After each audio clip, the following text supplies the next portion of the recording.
For Josie Leavitt.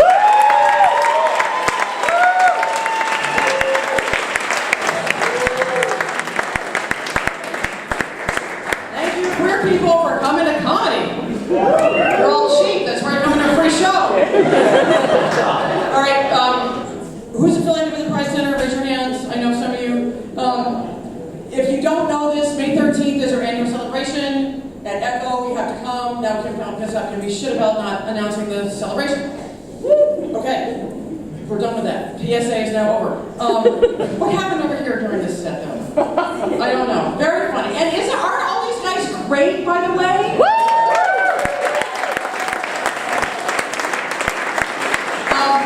So I got divorced 3 years ago.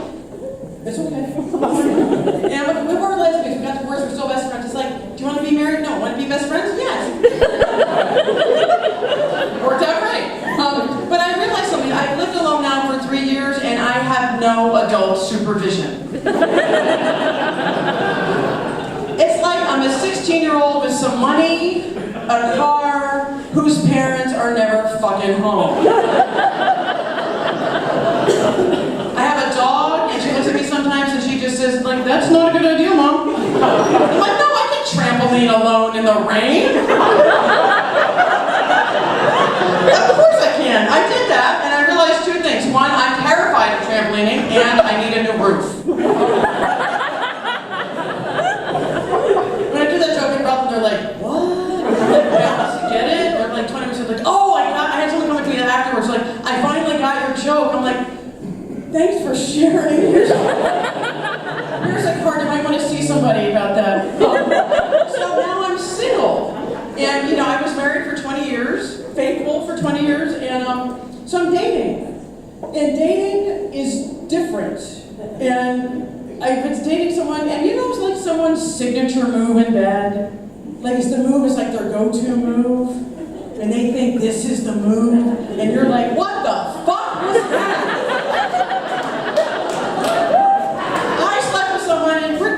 I'm just going to be graphic here because I'm tired and I'm drunk. It's been a long week, people. And so we're having oral sex, and she's like, she's down there, and I'm not totally a fan of that, but she's like doing this wind up, like.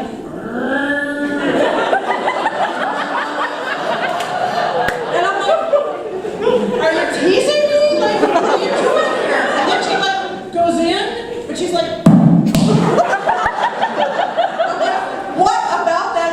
That's fun, and you're 6 inches away from where you fucking need to be. It's like I was a prop plane at Teterboro Airport. I mean, not even a good airport. It was horrible. And it's one of those things where you're like, how close to coming am I, or should I just laugh and just pack up and go home? And you can't laugh in the middle. I mean, you can if it's someone you know well, because then it's funny. But if it's someone you don't know, like, you can't just burst out laughing. What the fuck? What? Really? And we kept sleeping together, and I kept whining. I finally said, no, stop with that. She said, no, that's my move. I said, for who? Who does this move work on? Has anyone come back and said, please do that? Again.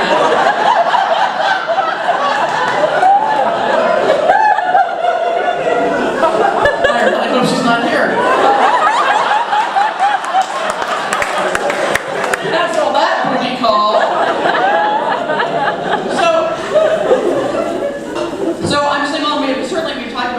I've heard a comic talk about being single tonight.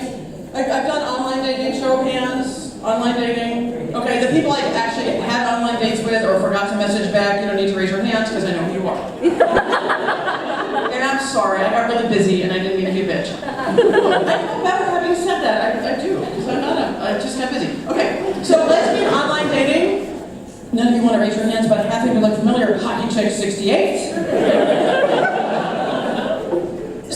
Here's the thing with lesbian online dating.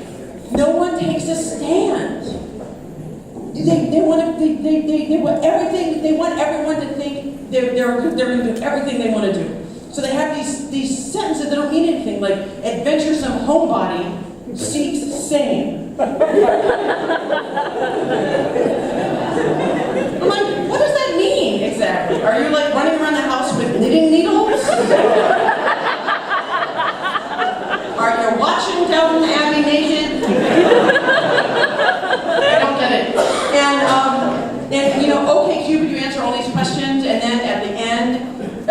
profile that says, you should message me if.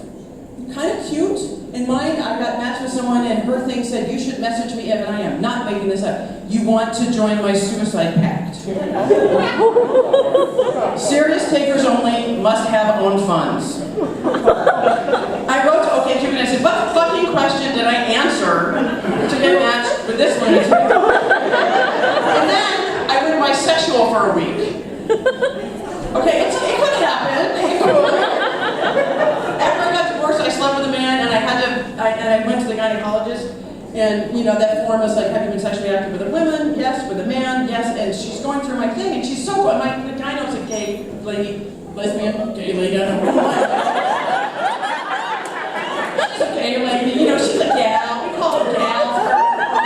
Gal. We love them. She's one of those sporty gals. And she's going through my thing. She's like, well, you've lost 70 pounds. Your blood pressure's great. You fucked a guy?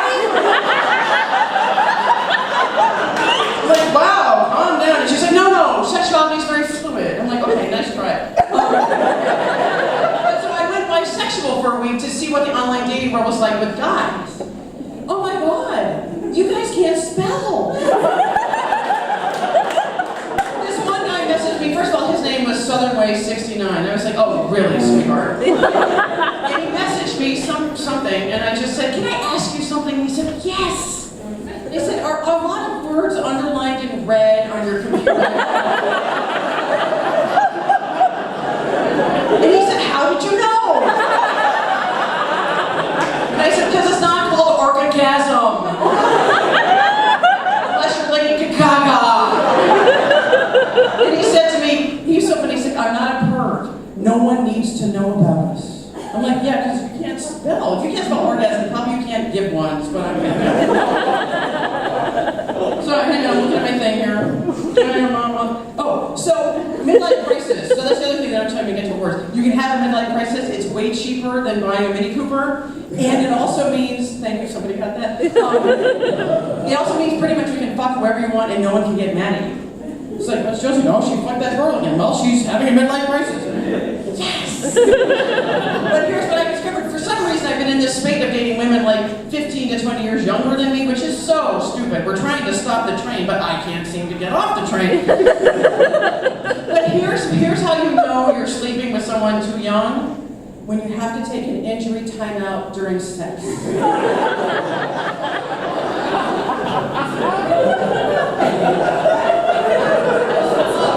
Y'all know exactly what I'm talking about, don't you? You go for a little too much, and nothing is worse than like, hang on, I slept with someone 24, I'm 51, I don't know how the fuck that happened. Wish it couldn't happen again, but that's why we have business trips. And I should have known she was too young for me when we stopped back at the hotel in a little mini mart thing and she got a strawberry yoo-hoo. Strawberry yoo-hoo, really? Not even the chocolate kind? Is she kinky? This could work.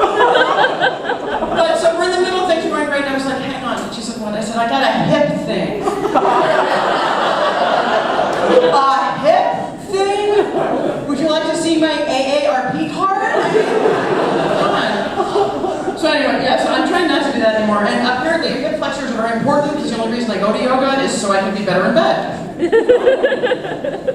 Somebody laughed at that for my So I lost a lot of weight, and I had this friend of mine said, you look great. Thank you. I don't know why you're laughing, but thank you. She looked like shit before. And this really good friend of mine said, you look great, but what's happening here? And I said, I don't know. She said, get a bra that fits. So I went to Bertha Church, and I walked in. Yay, Bertha.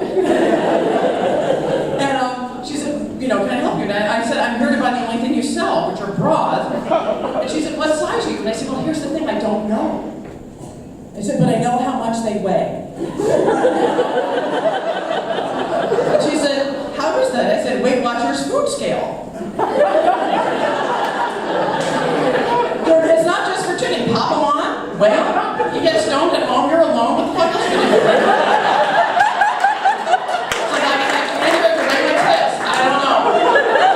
So Bertha knows, first of all, she knows exactly what size I am. She comes in with this bra. I put it on the way 99% of women put on their bras. Hook it and then slide it over. And she said, no!